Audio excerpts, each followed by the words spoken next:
Bonsoir très chers élèves de la terminale S.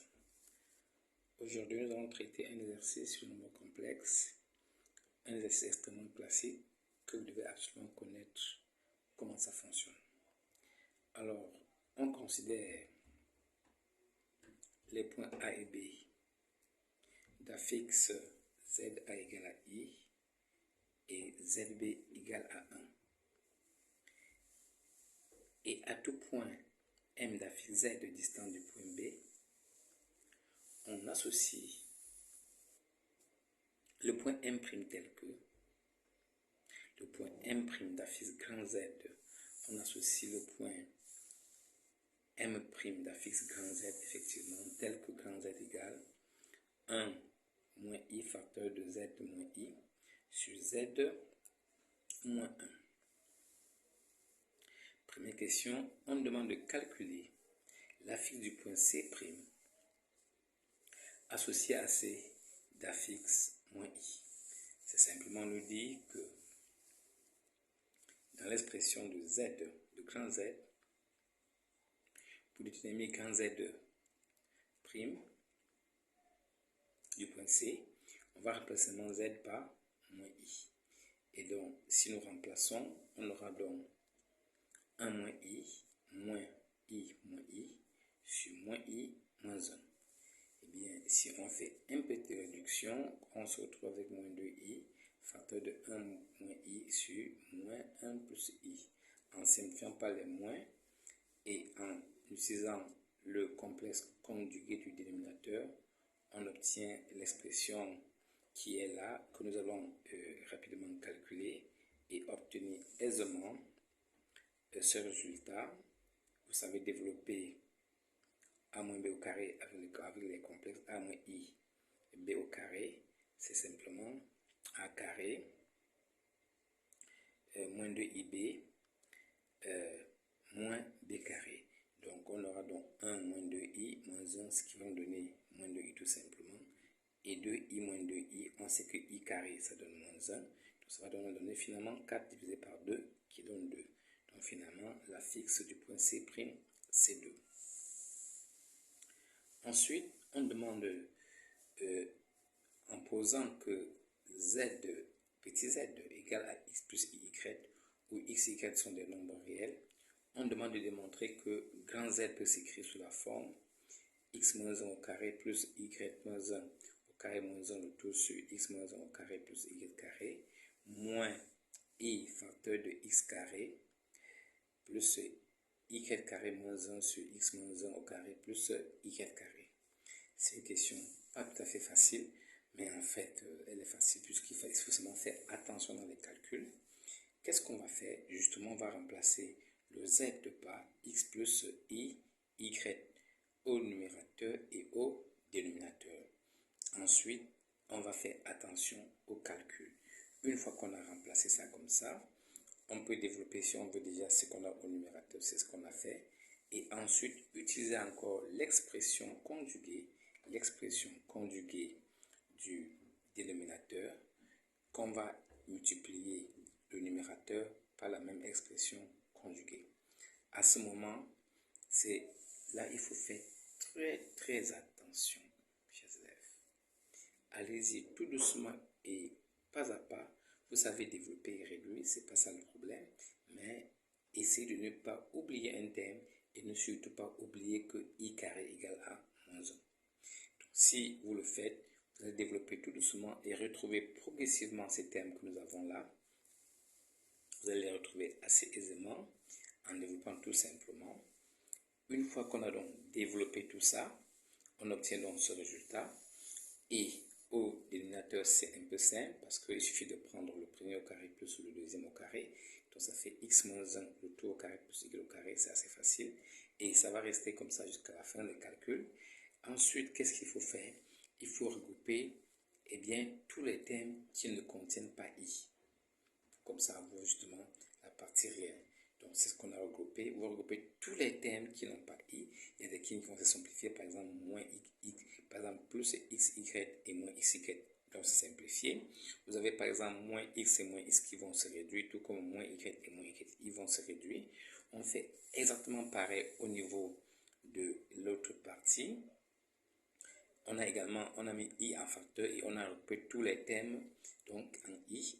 On a mis dans cette parenthèse et là encore on a du x, y et du moins x, y qui se simplifie. On a du moins y et du y qui se simplifie. On a du moins x et x qui se simplifie. Donc on va donc faire cette simplification et quand on fait cette simplification, on retrouve aisément l'écriture qui est là, x carré moins 2 x plus y carré moins 2y plus 1 sur le dénominateur et là on obtient l'expression sur le numérateur. Et déjà en regardant l'écriture qui se trouve de ce côté, évidemment on a mis moins en facteur, donc tous les termes ont changé de signe. C'est pour ça que plus haut on avait moins x carré, ça devient x carré. Pareil pour y carré.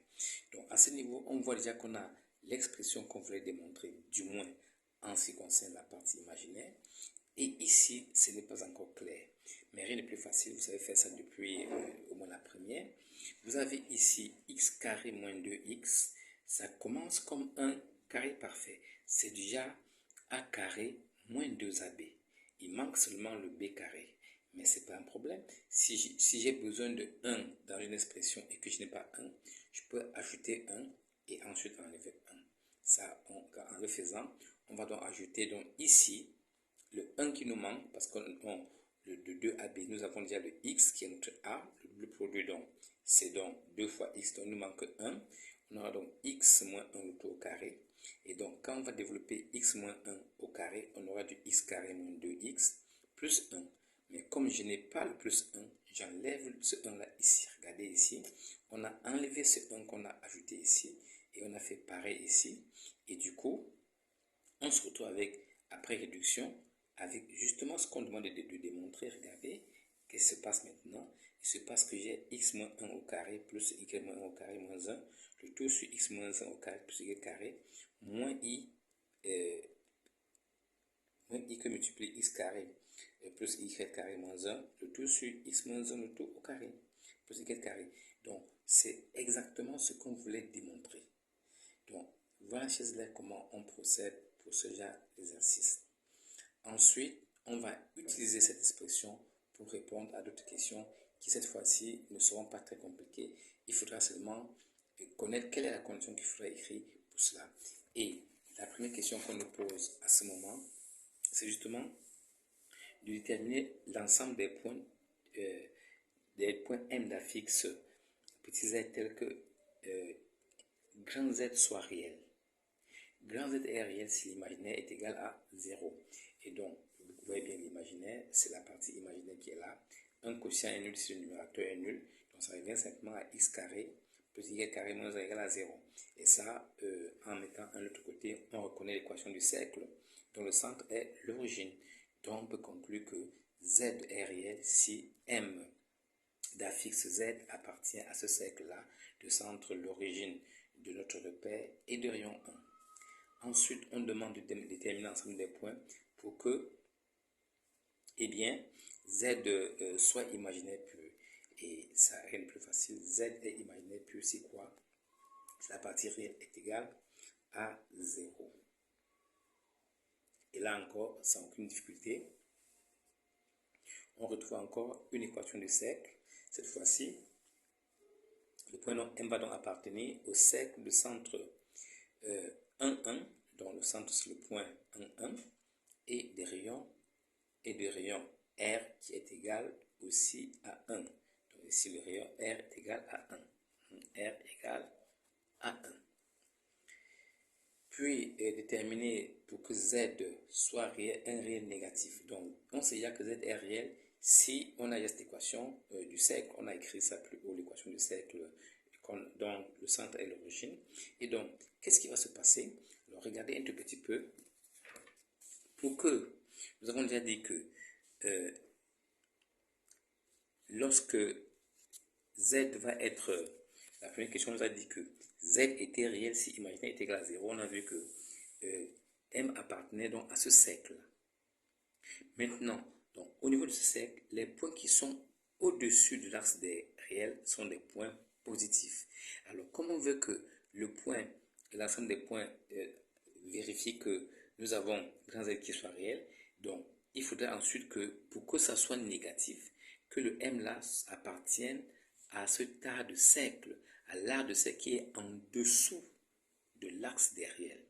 C'est pour ça qu'on répond en disant que pour que ça soit négatif, il faut bien que M appartienne au demi-cercle de centre O des coordonnées 0, 0 et des rayons R égale à 1 contenant le point de coordonnées 0, 1. En écrivant 0, 1, on comprend aisément qu'ici, on est en dessous de l'axe des réels.